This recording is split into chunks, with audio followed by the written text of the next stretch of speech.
question for you, alright? I wanna hear your thoughts, I wanna know what's on your mind.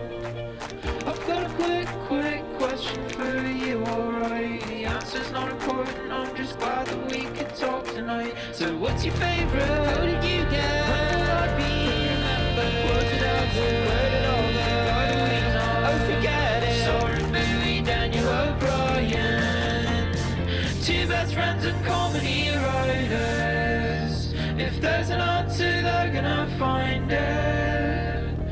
I think you'll have a great time here. I think you'll have a great time here. So, hello again and welcome to another episode of Quick Question with Soren and Daniel, the podcast where two best friends and comedy writers ask each other questions and give each other answers. I am one half of that podcast, senior writer for Last Week Tonight with John Oliver, author of How to Fight Presidents, and seven-time Emmy winner Daniel O'Brien. Joining us as well, host Soren. Soren, say hello. Hey, everybody, I'm Soren. I'm a writer for American Dad, and I don't really have much to say to Daniel because everything I wanted to tell him, I told him in person. He was in Los Angeles collecting his Emmy and flying off in business class again. Like he was just here dropped in to get his Emmy and leave. Speaking of business class, was on a plane.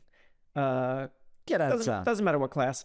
And my movie situation going from LA to New Jersey was so dialed in. I saw Mickey 17, a movie I had not seen before. Yeah. And it was great. And it was long. And it ruled. And then immediately after, put on The Departed, a movie I'd seen many times. So I could kind of fall asleep during it. Yeah. And it was the perfect timing you've ever seen for this long stretch of time. That just these feature. Two movies in this order, nothing beats it. What did you think of Mickey 17? So good. So good and weird. I didn't see when it came out. I think a lot of people who are sharper than me were already on the post-Twilight Robert Pattinson era about him being like a good, weird character actor. Yeah. He rules. I've been behind on that. And I also am behind on the director, Bong Joon-ho. Is that right? Yes, yeah. I never saw Parasite. This was my first of his movies, I think. And a great place to start. Awesome. It's so different. I love when movies get to be different. Yeah. So Robert Pattinson is somebody who I've been like all about. He was in a movie, I think there's like a future movie that he does with Guy Pearce. Maybe it's called The Rover. I think it's called The Rover. And it's excellent. It's really good. And it just slipped past everybody. I think because it's Australian. But well worth watching. And I was like, holy shit, this guy's got chops. And everything I've seen him in since, I love him. I love him in the Batman. I love him in everything. I think he's great. Yeah, I don't love that Batman movie, but he's very good in it. And he was on my radar for giving really strange interviews and having like an oddball energy on press tours, which I always appreciate. Kind of respect as its own like completely separate form of art. Yeah, because it you know what it is? It's a lack of decision. Dakota Johnson's got it too, where they're just like, it's not clear what they're doing, and I don't think they know either. I think they walk into an interview and they're like, let's just see what happens if I fuck this up. Yeah. Right, because there's no real there are no ethical responsibilities. You probably, professionally, you have to do a certain amount of these press events, and you have an obligation to, at some point, promote the thing that you're doing. But it's got to be so vague. Yeah. You know, there might be some character clauses in there for some actors that like you can't embarrass the studio. But I feel like in many cases, the goal is just going to be like, hey, Robert Pattinson, do you think you can make news for a little while? There's a really great one. I think it might have come out during Gladiator 2, but I think it's Joseph Quinn and I think Pedro Pascal doing one of these press junkets. And when the woman is asking them a question, in the middle of her question, she accidentally talks about, like, as she's talking, the words blow and job end up together in the sentence. And then Joseph Quinn just turns very slowly to Pedro as Pedro's trying to answer the question and just stares at him. And just like no smirk, nothing. Just stares at Pedro as Pedro's Soren trying is his gone. best to like keep it together. It's really wonderful. It's only me, Daniel, now. Oh, I don't even know if Gabe is I here. think I'm frozen. Okay, so yeah, Joseph Quinn hears the words blowjob occur together and doesn't make a face. Doesn't even like, he's towards camera, he's stone faced. But Pedro's desperately trying to answer the question, and Joseph Quinn just slowly turns towards him and just stares at him. And both of them know what's going on. Both of them know that like at any point you could fuck up this whole press junket by responding to the words blowjob. And Joseph but he can't help himself but fuck with Pedro Pascal, and it's wonderful. That's fun. It's gotta be, you gotta try to find your fun wherever you can in those press junkets. I think that must be it. Yeah. Anyway, Robert Pattinson, wonderful. I think that's a great double feature. It's so good. And I haven't seen Departed in a really long time, but I've seen it 100 times. And I'm sure if I were still in my, I'm sure even now, I was going to say if I was like in my dating profile era and someone found out that I like Departed from my dating profile, I would be on some kind of BuzzFeed list of like of red flags. Here's a red flag. But I don't. I just think it rules. Shut up. I know. It's I know all this stuff. I mean, everybody. It's great. Great. Everybody, and you know what it is that like you think you've got everybody, and you're like, oh, everybody's acting their asses off here, and then you get to Mark Wahlberg again, and you're like, oh yeah, you're the best part of this movie. For me, this time around, it was Alec Baldwin. I was like, oh, this fucking guy. That's right. He's got like 3 scenes, and he kills it in a different way in every single one of them. Yeah, it's a very fun movie. It's so fun, and everyone's using those dumb voices. Not Martin Sheen. Martin Sheen refuses to do it, but everybody else is doing Boston. Everyone, Anthony Anderson doesn't even sniff at it, which is great. He doesn't. Okay. And so what if there's a rat at the end? So what? I liked it. I didn't know what the movie was about until then. There is a movie that there's two movies that I go back to regularly, and I will watch tip to tail because I love them so much, and they were not successful movies. One is Any Given Sunday. I can't turn off Any Given Sunday if it's on.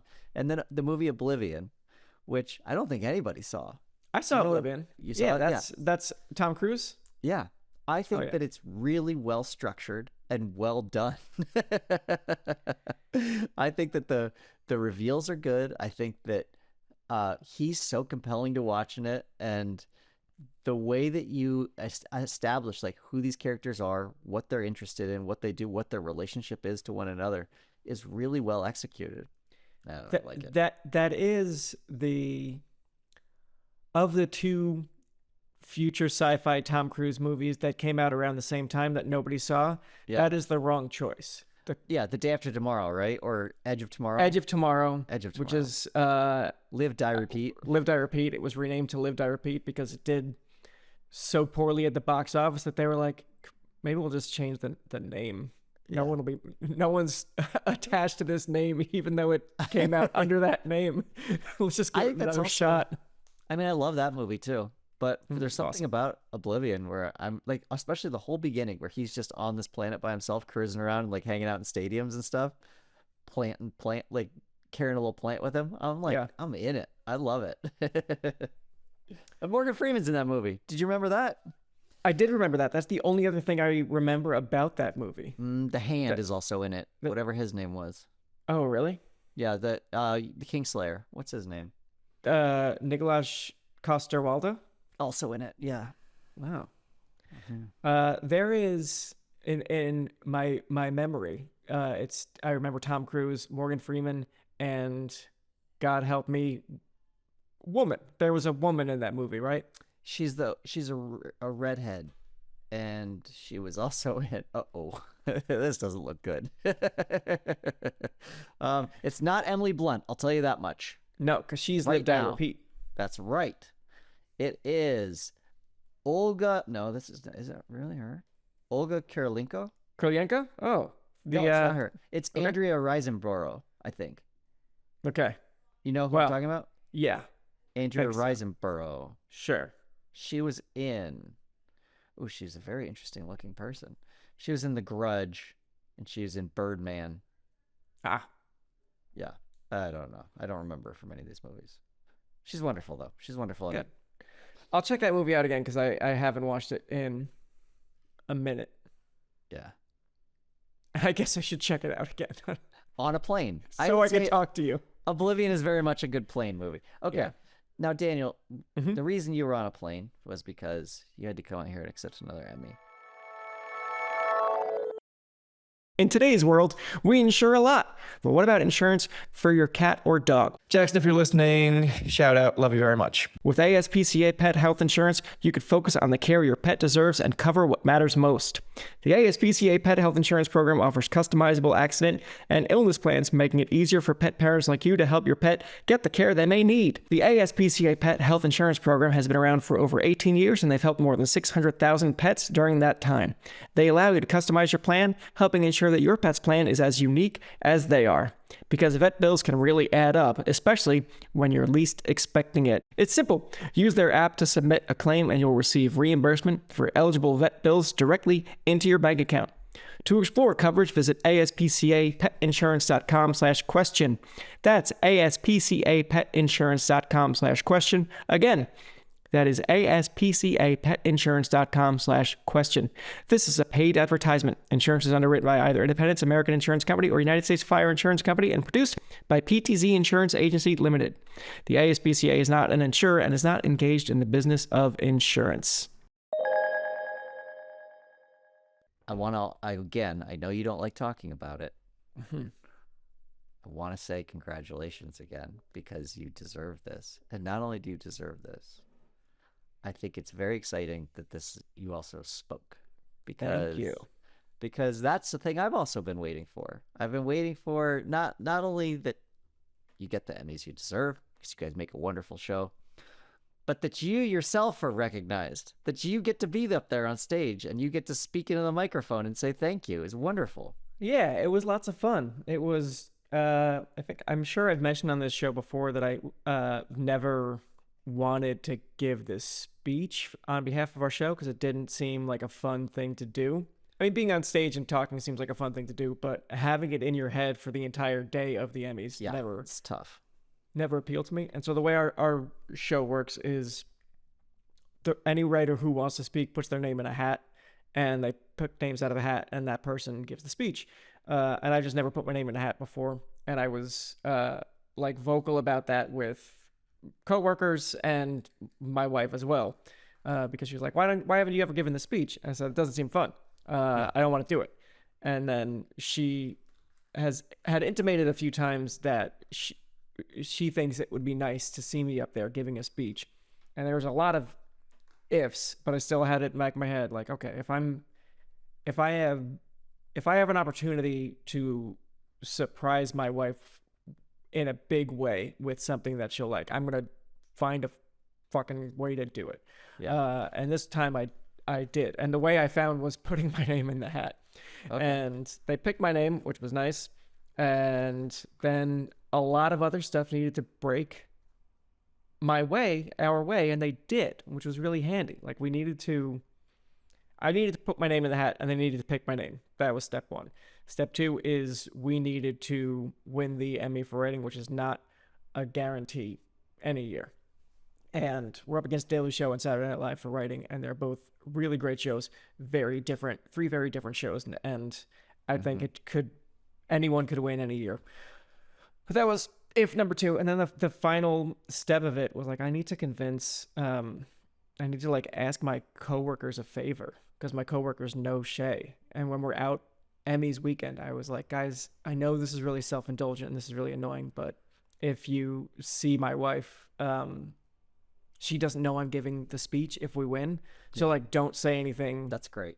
To me about it around her. Don't say like, are you nervous or anything like that? Because this is, I'm lying to my wife. And they were like, that's super cute. It's really sweet. And I went to one of my coworkers, Charlie Red, who rules. He is the only writer who did not put his name in the hat. And I went to him and I said, hey, Charlie, do me this favor. I know Shay is going to ask who's giving the speech. I'm telling her it's you. Will you lie to my wife? If she comes up to you and asks you if you're nervous about the speech, just say like, yes. And he's like, yeah, totally, no problem. I got that. I picked Charlie because he didn't put his name in, and I thought it seemed like it would be cruel for anyone who wanted to give the speech to have to pretend that they were giving it. And so he seemed like the safest and smartest bet. And every one of my coworkers was keeping their cool all weekend and not tipping off Shay at all. Shay, as I predicted, asked me who was giving the speech. I said, Charlie. We are at the Emmys. We're sitting next to Charlie. And Shay immediately is like, Charlie, are you nervous? And I'm just sitting like, oh boy, I don't know how Charlie is as an actor. I hope we can sell this. And he goes, I'm really nervous. I practice it a whole lot, but just in case. And this motherfucker pulls out a fake speech out of his pocket. I have a backup plan, which I didn't tell him to bring a prop. This is just him selling this lie. And I'm like, this guy is such a mensch. Also, he did this so easily. There's how much is even lying to you? It's just so natural. I wonder what's written on that piece of paper. I know. I'd really like to know. That can be troubling. We play a lot of games like games that are designed like Werewolf, where you're like the whole point of the game is to lie, and we do that within our neighborhood with the other parents. And every single time we play, people are like, you're really good at this game. And then you watch the next thought they have, which is, you're really good at lying. And everyone you looked me in the eyes. Everyone just sort of sits with that for a little while. And I'm like, well, I liked the first part of that when you're telling me I was good. It's a good thing. Yeah, I can lie in the game. Doesn't mean I can lie to you in your face. I could. I definitely could. But I'm not gonna. Don't dwell on how good I am at lying. Just appreciate that I don't do it. Just trust me that I don't. Look at me. I don't do it. Look at me. I have all these weapons at my disposal, and I'm not using them against you. Think about that. Don't you want someone like me around for that reason? You want me on that wall. Yeah. Other speech stuff, and then we can close this loop at some point, because it is really fun to give a speech at the Emmys, and there's all those. I bet it's incredible. There's just definitely there's no way around it. Harrison Ford is there and looking at me. And did you talk to Nate Bargatze? No, I did not. But the other thing about this, if you hadn't seen my speech, you can find it online. If you hadn't seen the Emmys, host Nate Bargatze had a running bit the entire show where he announced in the beginning that part of his job is to make sure the show runs on time, and speeches is where the show runs over. So his bit was he's going to donate $100,000 to the Boys and Girls Club of America. For every second that you go over your speech, he is going to take $1,000 away from that total. For every second that you are under, he is going to give that to the total.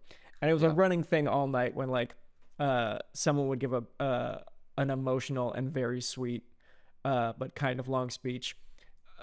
A ticker would come up on the board to show how much money they were taking away from children. Yeah, how much money they were stealing from children to indulge this. Yeah, and so this whole day, in addition to, I was right about giving a speech being a stressful thing to think about all day. It was in my head, and it was impossible to practice because I shared a hotel room with my wife. She disappeared at one point to go and turn in to pick up a curling iron from one of our friends, and then she came back sooner than I thought. So she walked in on me wearing just my tuxedo pants and my suspenders on, but no shirt, and I'm standing inches from the mirror talking to myself, and she walks in and there's no way this could be part of getting ready. I'm not even holding cufflinks or anything. Right. Right. In fact, you have to start undressing just to get dressed for that position. Yeah. So I was stressed. It was hard to practice. I kept looking at my phone throughout to look at my speech and try to commit the turn of phrase to memory. And also the added thing on top of it is I was tweaking and working on it up until the last second, because I was talking to coworker Sina during commercial breaks about the Nate Bargatze bit. And as the night went on, no one was really taking the bait and doing it with it. Everyone was understandably giving the speech that they'd always dreamed of giving. And I was talking to Sia, and I was like, if no one else does this, I think it might be funny, and the best use of my time might be, fuck you, Nate Bargatze, $40,000 up on the board, and then run away and just have the shortest speech ever. And I was like, if someone else does that, then I shouldn't do it, because it doesn't, because like it should really only be done once.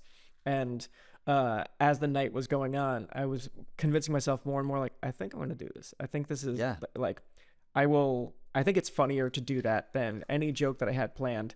And I think that's a cool use of my time. There's honestly last week tonight as a show, that's like perfect, because you've won enough of these. You can get up there and nobody's going to be like, oh, that was ungrateful or anything like that. They're just going to be like, oh, that's a really good bit.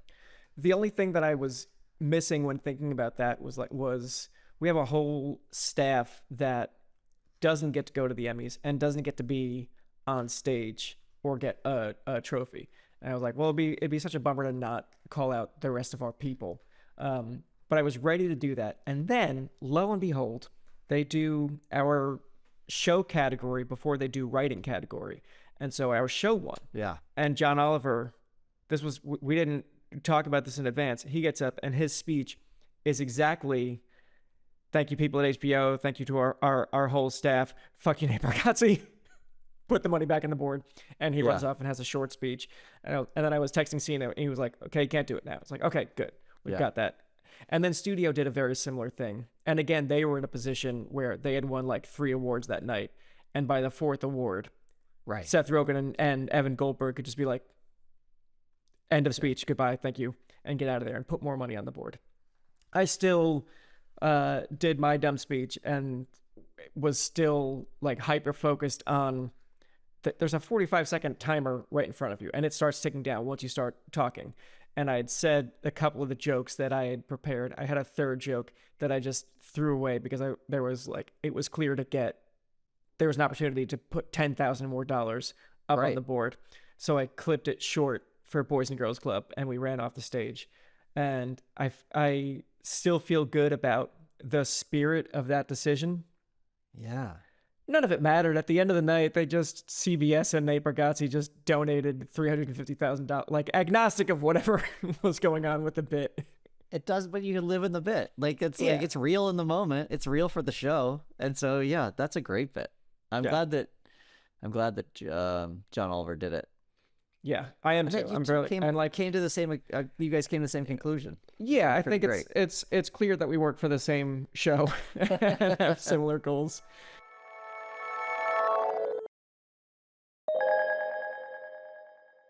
The only other thing about the speech that I'm proud of, which was like some real instinct that I have no control over, is I said my first joke and the audience started clapping, and I very instinctively scolded them and said, stop it, because the timer was going down. And also, I don't want clapter. I just don't want it. I'm not interested. What is this? What is this thing you're all doing with your hands? Stop that. Stop that. It's loud. Okay. That's no, I didn't anticipate that, but yeah. And then you guys does every single one of the writers get an Emmy then after that? Yes. Yeah. What are you doing with all your Emmys? Oh, no, I think I know. I think we've already talked about this on the show. You give them to your family members, and then you keep that one that's right behind you. There's one for each family member, and now 3 in the house, because we have that many. It's 7 total, and we don't know what to do. That's be a fun way to, when people, because this is always the question you get when people ask you what you do. The first thing you say is you were ready for television. Then they say, what show? Then you tell them the show. And then the next thing they ask is, how long have you been doing that? And a really fun bit for you would be like, well, let's see, I have 7 Emmys. So 7 years. Yeah. That would be a fun bit. People would really like me, I think. It would be a fun bit for me to witness, is what I mean. But you can only remember how many years you've been on the show by how many Emmys you have, because obviously there's one a year. It's an annual thing. I think one of the humbling Emmy things that I will keep with me forever. I can't remember if we talked about this or not, but the first year I won an Emmy with the show, and I had it in my apartment in New York, right in. I mean, it's a small apartment. You could see the kitchen from the toilet. So there's no non-prominent place to put an Emmy. And I put it on my TV stand. And I had my friends and a couple of their friends that I had not met. They'd come over a few months later to just hang out and have drinks in my apartment. And one of the women that I didn't know, she saw the Emmy and she was like, "What is that?" I was like, "It's an Emmy. It's I won an Emmy for writing for this TV show that wins Emmys." And she looks at it and she goes, "So what do you do when you're not winning Emmys?" And I was like, "That's a really good point. Fucking nothing. You're absolutely right." What does that even mean? I know. What does that mean? What does it mean? I do remember the first time you won an Emmy. I didn't go with you to the Emmys, but I did come to your hotel room afterwards and hang out. And I remember being drunk and just holding your Emmy and eating the fondant cake that they gave you at a celebration. And really, that's all I needed. I don't think I need an Emmy now. I think just holding it in a hotel room while eating the fucking foam frosting on top of a cake was enough for me.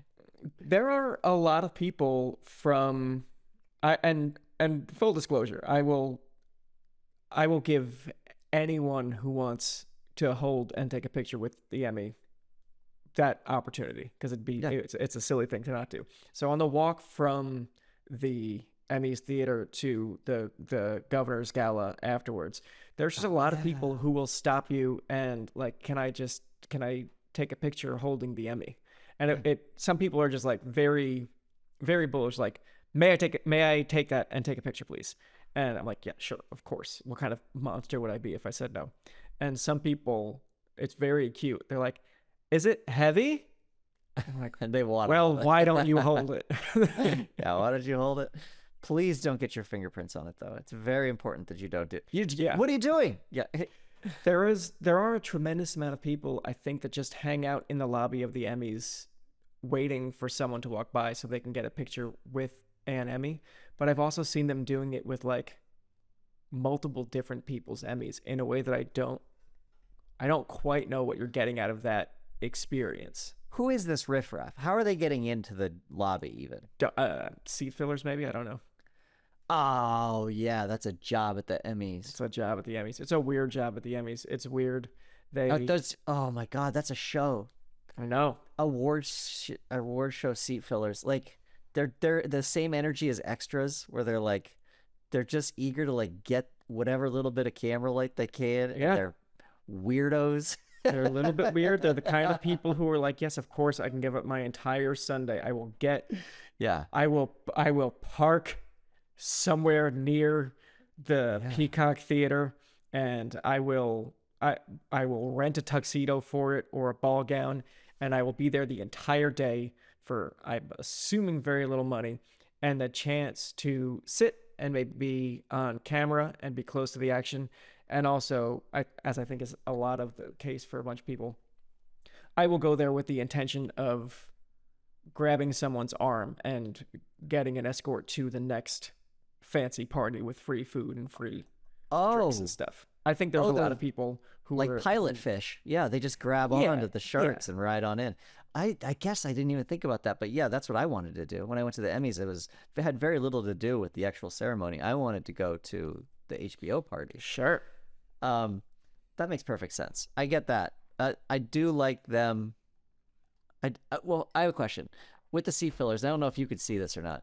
Do they have is there some sort of coordinator who's like, as soon as a commercial, like as soon as you see somebody get up, is there somebody who's like, you, blue dress, go there? Or is it musical chairs for them? Do they just sit like a starting line and whoever gets there first wins? It's musical chairs. They are just walking up and down the aisle, looking around at everything and trying to hedge their bets. And then a coordinator will say something like 30 seconds back, 15 seconds back.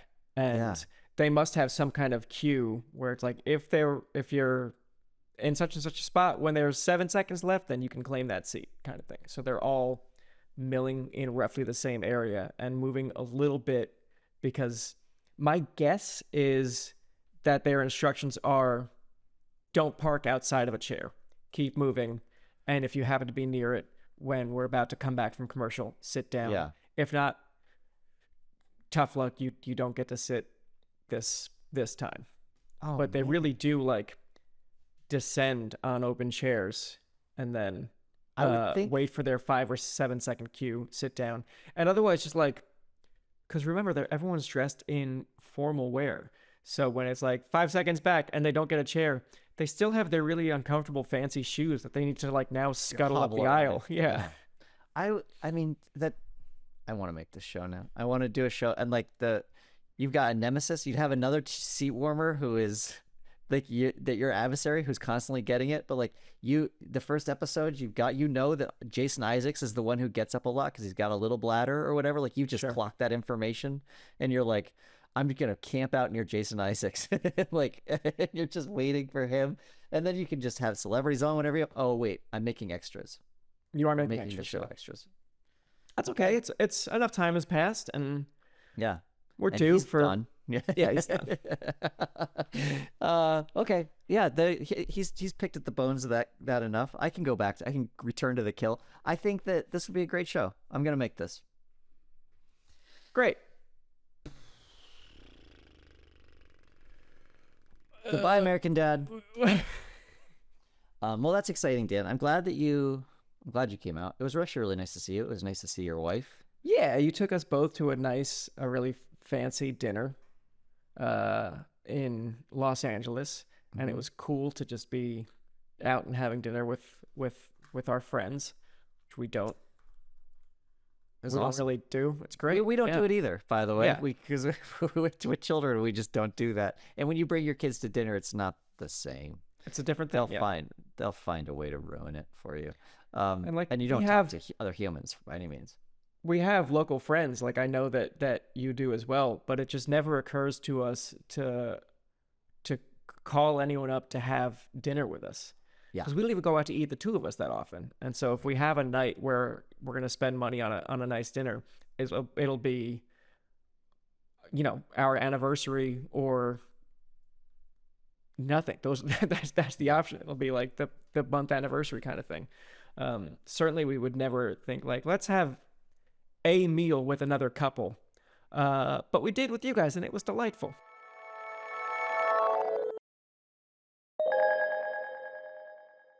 Yeah, and then afterwards we were gonna take you guys back to your hotel. We got in the car, and within 30 seconds of being in the car, Shay said, "I can tell that Soren is a good driver," and I was like, "I am a good driver."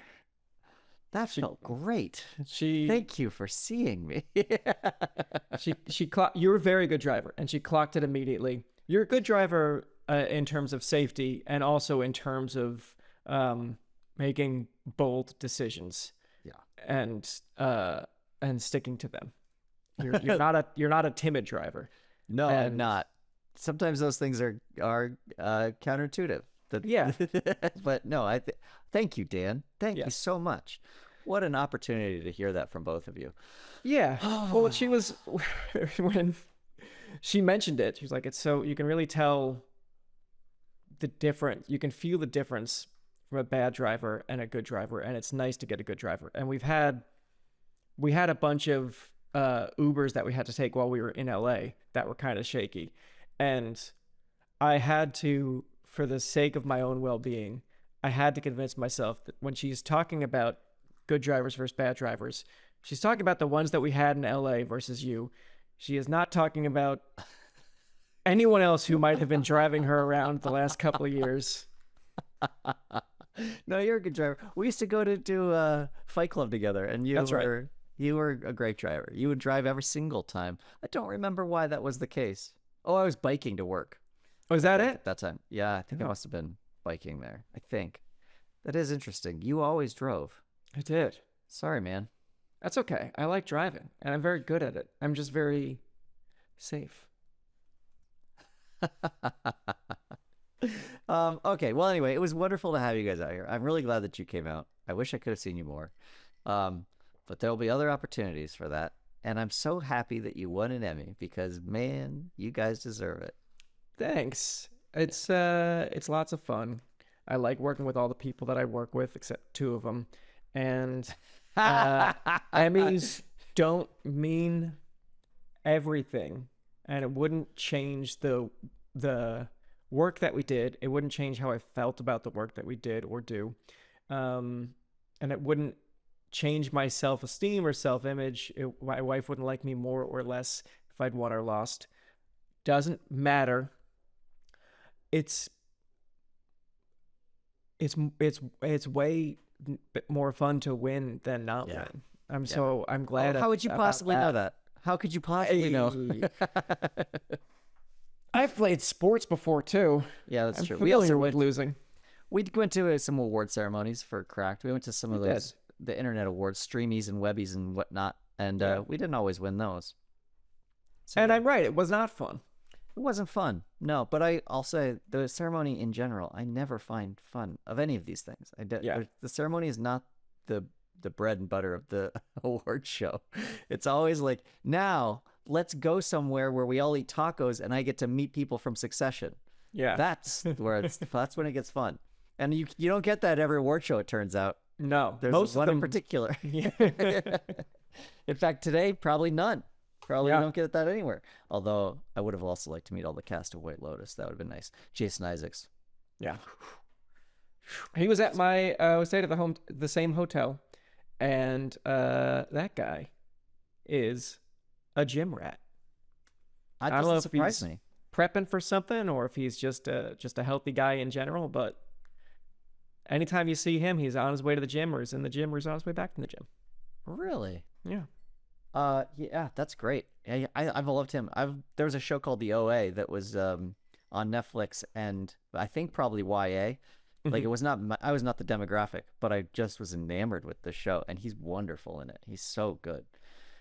He's someone that the perfect casting, the perfect timing, and the work he did as bad guy in The Patriot. That buys him a lifetime of fondness from me. Just a guy who was like, I've never seen him before that movie. And then there he is with his fucking ponytail and his evil snake eyes and his sniveling face. And he's so perfectly bad. And he dies and it fucking rules when he dies. It's so satisfying. He does all that bad stuff and then he dies. It's like, this guy was put on this earth to play this role. Yeah. And then 2 years later, he was cast as Captain Hook, and I was like, "Oh my God, they know exactly what to do with him." He's a perennial bad guy. Yeah, and even in White Lotus, he's a bad guy. There's a really funny thing that happens in White Lotus that I looked back on it and I was like, wait a second, why was that even in there? There's a scene where he's sweating because he's made a deal that is going to land him in jail as soon as he gets back from this vacation, basically. And he doesn't want to tell his family. It's all blowing up and no one is privy to this information. And so he's sweating a lot and he's disinterested in everything. But there's a scene where he comes out in the morning and he's wearing a robe and he's just sitting at the counter of the kitchen and his dick falls out. And everyone's like, "Dad, put your dick away." What the fuck, Mike White? Why was that doing in there? Why did you do that? Also, you had to use a prosthetic because as we know from our time on sets, you don't shoot candles, clocks, or cocks. Like that Sure. continuity is impossible to keep. They're never going to look the same in every single shot. And so they have to use they had to get him a prosthetic dick. They had to put it on for a scene that is not load bearing by any means. There's no reason to have that in the show that I can remember or think of. Do you know any of the weird behind the scenes? Like this dominated the press tour of White Lotus. The Jason Isaac dick. You don't know any of this? I didn't. No. It's really strange, or it might not be that strange by the time we get to the end of it. But someone asked Jason Isaac in an interview, "Was that your dick or was that a prosthetic?" And he didn't handle it well. He was very upset, and he was like, "You're obsessed with this. You were obsessed with why do you want to know so badly? Did you see my dick? This is, and he was like comparing it to like you would never ask a woman this question, and interviewers are like, I mean, maybe not, but like interviewers ask women about their bodies all the time, always. In movies with that, like a dick is not shown. It's they've asked every single Marvel character, "Are you wearing underwear under that costume?" Every single female Marvel character. That's what I mean. Yeah, sorry, every single female Marvel character. So he tried to make it a you would never do this to the woman. This is like a terrible thing to do to a man, and he got a lot of shit for it. And it followed him to other interviews where he would get a little bit hostile when the subject of prosthetic or no prosthetic came up, and he was often the one bringing it up in the first place, and he was also never answering anyone whether or not it was a prosthetic. He just wanted to like fight about it and get people on their heels for asking. You could see like after the episode came out, there wasn't a secret or anything. Other cast members volunteered that it was a prosthetic. Yeah, under no provocation. They was like, yeah, it was a prosthetic, by the way, but it was still a weird scene to shoot. And Mike White, like there clearly wasn't a cone of silence about this. Mike White was just like, it's a prosthetic. I don't know. I think he wants you to think that it's not. I don't know why he's being so weird about this, but it was just such a strange thing where it was like openly a prosthetic, and Jason Isaacs was the one who was going out saying like, I'm not going to say whether or not it is. And I guess Mike White throwing him under the bus a little bit, just be like, maybe he wants you to think that's his dick. I don't know. His big dick. Yeah. That doesn't feel great for him, but I guess I kind of understand the kernel of what he's trying to say, which is, why does it matter? Like, why do you want to know? And also, like, why do you want to know in public, right, whether that's actually my dick? I understand. Is that helpful to you? I certainly understand not wanting to talk about it either. Just be like, I did a lot of stuff. I did a North Carolina accent, and I was acting high off lorazepam, and I had these suicidal and homicidal fantasies. I did some real acting in this, right? And I don't want to. I was like, acting my dick off out there, right? And I could understand him not wanting to like cede attention to a prosthetic dong. I can understand that, but I think he overcorrected a little bit. Yeah, well, so I wonder if Theo James got all the same stuff. Because I'll say that in the second season of White Lotus, you see Theo James's dick, and it's like crucial to the plot. Yeah, it's important that you see his penis. And I wonder if that also dominated his as well, or if like that was like some of the questions that he had to field. I assume it probably was, because he also has to have a really big dick in it. Yeah. So, and people, that biological imperative will never fail. Like, no one's defeating biological imperative. It's, as soon as somebody sees that, they're like, is that really what you're working with? Is that it? Is that what you're dealing with?